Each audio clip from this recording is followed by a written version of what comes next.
I know what I am guilty of and what I am not. I hope against hope in your heart you know the same.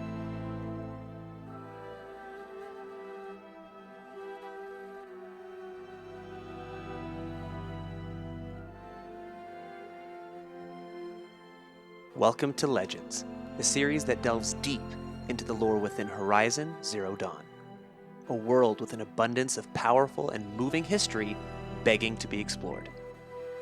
In this episode, we focus on the life and journey of Arnak of the Banuk, hunter, exile, wanderer, and father.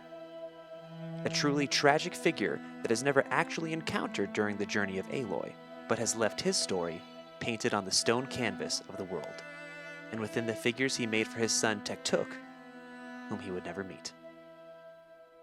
The Banuk are a nomadic people, with customs and philosophies that differ greatly from their Nora counterparts to the south. Though free roaming, the heartland of their tribe, Ben-Ur, is north of both the sacred lands of the Nora and the Karja Sundom, near present-day Yellowstone Glacier. This was the home of Arnak. His exile began soon after the birth of his child, to a woman by the name of Ili. The chieftain of his tribe claimed the child to be his, and not of Arnak.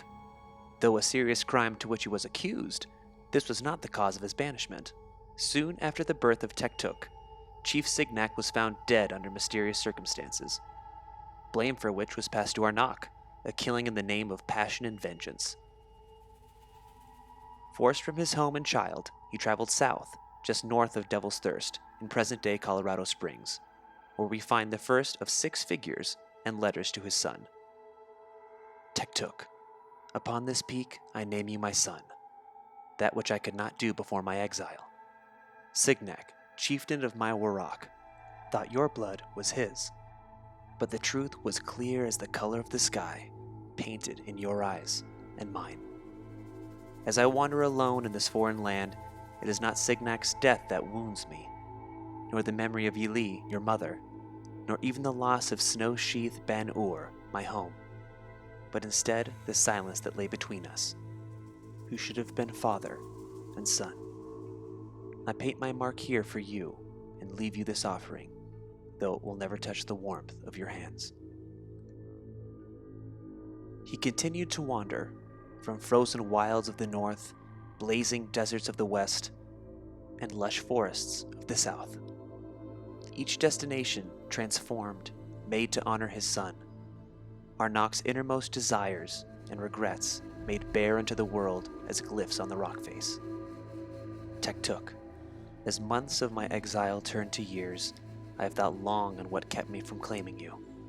Such a call could only be settled in blood, by death of Signac, our chieftain, or my own. It is true I feared this battle and his strength, but not as much as I feared its aftermath, the eyes of Ili, your mother, distant and dead, as they beheld the corpse of her mate. This I could not bear. And so I remained silent, ashamed. But fate is cold and cruel, and my fears came to pass despite me. I paint this mark in sorrow, and leave you this offering, though it will never touch the warmth of your hands. Though doubt and despair would enter his mind, the unyielding love for Tektuk never wavered. This determination to endure was never made more clear than during this reflection on the night of his exile. Tektuk, in my exile, I often envision your eyes, wide and blue and dumbstruck, as the body of Signac, our chieftain, was laid before you. The Warrak saw how I looked at his mate, Ili, your mother. To them, my guilt was as plain and sharp as the crack of spring ice. As they stripped me bare and left me to die on the glacier, the warmth of life departed me, but not the bitter will to hunt, to strive, to survive. Perhaps to prove I needed no one, least of all those who wronged me. I am only at peace when I paint my marks and craft these offerings to you, though they will never touch the warmth of your hands. He would persevere, truth, his only shield against his crushing loneliness. On the towering cliffs atop the waterfalls of Meridian, he hopes his truth will be made clear. Tektuk, there is much I would confess to you, but one thing I cannot. I did not kill Signac, our chieftain, who claimed to be your father. That night, I was alone in my tent, drunk with cold wine, dreaming as I always did of Eli, your mother, and her sunset smile. You will never hear my testament, and my offering will never touch the warmth of your hands. But I paint my mark in the light of truth. I know what I am guilty of, and what I am not. I hope against hope in your heart, you know the same. On the stone spires of Sunfall, present-day Bryce Canyon, Utah, he almost resolves himself to die and end his suffering.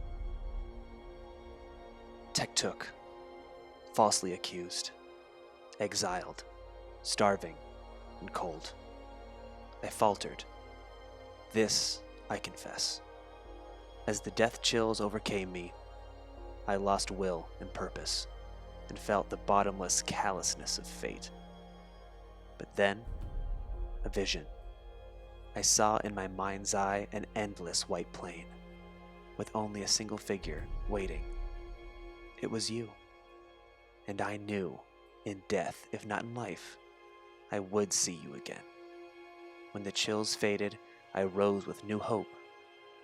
I paint my marks here for you, in anticipation of our meeting, and leave you this offering, though it will never touch the warmth of your hands.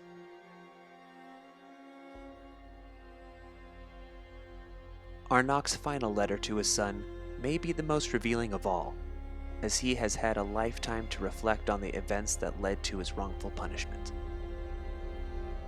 Tektuk, it is only because you will never read these glyphs that I can write them. After a lifetime of longing, I spent only a single night with Eli, your mother, a memory that I cherished, but she reviled.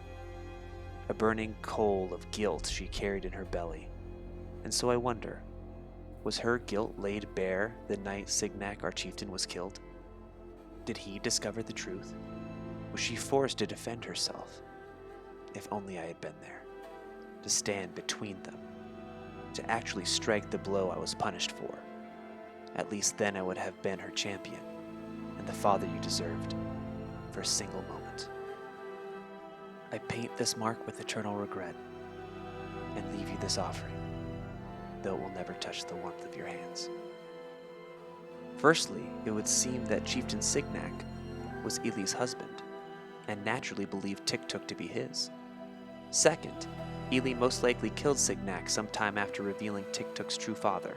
Presumably out of self-defense, Eli never confessed what had truly been the cause of her husband's death, leaving Arnok to take full punishment for a death he had no part in. No more is known about the remainder of Arnok's life, or if Tektuk ever found the Banuk figures that his father had left. What we do know is that sometime after his banishment from Ban-Ur, his tribe found evidence to prove his innocence. All in all, Arnok's journey led him no less than 1,200 miles from his home, and with no ability to ride machines, he presumably did so on foot. Amongst the Banuk tribe, Arnok is no longer known as a disgraced hunter, but as a wandering hero of legend. Although, I'm sure he would have given it all to simply be the father he always dreamt of being.